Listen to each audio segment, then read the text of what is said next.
ব্যবসার জন্য কন্টেন্ট বানাতে চান? তাহলে আজকে আমি আপনাদেরকে 5টা টিপস শিখাই দেবো। এই 5টা টিপস ফলো করলে আপনার কন্টেন্টের মাধ্যমে আপনার বিজনেসের গ্রোথ হবে, সেলস বাড়বে কয়েক গুণ। প্রথমেই কন্টেন্ট বানানোর আগে আপনি আপনার অডিয়েন্স কারা সেটাকে আপনাকে আইডেন্টিফাই করবে। আপনার অডিয়েন্স গ্রুপটাকে আপনাকে আইডেন্টিফাই করতে হবে যে আপনার অডিয়েন্স আসলে কারা, এবং সেই অডিয়েন্সকে ফোকাস করে আপনাকে কন্টেন্ট বানাইতে হবে। আপনি যখন কন্টেন্ট বানাবেন তখন আপনার ওই স্পেসিফিক অডিয়েন্স গ্রুপের প্রবলেমটা কি সেই প্রবলেমটাকে বোঝা, সেই প্রবলেম অনুযায়ী যদি আপনি কন্টেন্ট বানাতে পারেন তাহলে কিন্তু আপনার অডিয়েন্স গ্রুপ ছোট হলেও আপনার বিজনেসের খুব ভালো ইমপ্যাক্ট ফেলবে। 2 নাম্বার হচ্ছে আপনাকে ফোকাসেবল আপনাকে কন্টেন্ট তৈরি করতে হবে। শুধু কন্টেন্ট বানালেই তো হবে না, আপনার কন্টেন্টগুলো যদি মানুষের কাজে লাগে, কোনো হেল্প হয়, তাহলেই আপনার কিন্তু বিজনেসের জন্য যে কন্টেন্ট বানাচ্ছে সেটা আপনার কাজে লাগবে।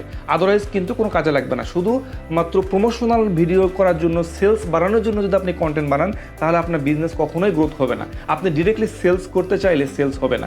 আপনাকে আগে মানুষকে ভ্যালু দিতে হবে, সেলস অটোমেটিক্যালি আপনার কাছে চলে আসবে। আপনি যখন একটা কন্টেন্ট বানাবেন তখন এই একটা কন্টেন্টে বিভিন্ন ফরম্যাট আপনি তৈরি করতে পারবেন। আপনি লং ফরম্যাট তৈরি করতে পারবেন, আপনি ভিডিও শর্ট ফর্ম তৈরি করতে পারবেন, ওই কন্টেন্টটাকে আপনি টেক্সট আকারে ব্লগ বানাতে পারবেন, ওই কন্টেন্টটাকে আপনি অডিও কনভার্ট করে আপনি চালাতে পারবেন। সো একটা কন্টেন্টকে আপনি বিভিন্ন ফরম্যাটে, বিভিন্ন প্ল্যাটফর্মে আপনি পাবলিশ করতে পারবেন। 4 নাম্বার হচ্ছে আপনি কন্টেন্ট তৈরি করার ক্ষেত্রে কনসিস্টেন্সি আপনার বজায় রাখতে হবে। আপনি আজকে একটা কন্টেন্ট দিয়ে ফেলছেন, এরপর আর কোনো খবর নাই, পরে আবার একটা কন্টেন্ট দিচ্ছেন। আসলে এভাবে ইরেগুলার কন্টেন্ট দিলে আপনার চ্যানেল কখনোই গ্রোথ করবে না, আপনার অডিয়েন্স বাড়বে না, আপনার রিচ বাড়বে না। সো আপনাকে অবশ্যই একটা ক্যালেন্ডার ফলো করতে হবে যে আপনি কোন দিন কবে কবে আপনি কন্টেন্টগুলো দিচ্ছেন। এই রেগুলার ফরম্যাটটা আপনি ফলো করতে পারলে আপনার চ্যানেল বলেন বা যে উদ্দেশ্যে আপনি কন্টেন্টগুলো দিচ্ছেন সেটা সাকসেস হওয়া সহজ হবে। 5 নাম্বার হচ্ছে আপনার যে এঙ্গেজমেন্ট হচ্ছে, যে কন্টেন্টগুলোতে ভিউ হচ্ছে সেটাকে অ্যানালাইসিস করা। ইভেন আপনি যখন একটা কন্টেন্ট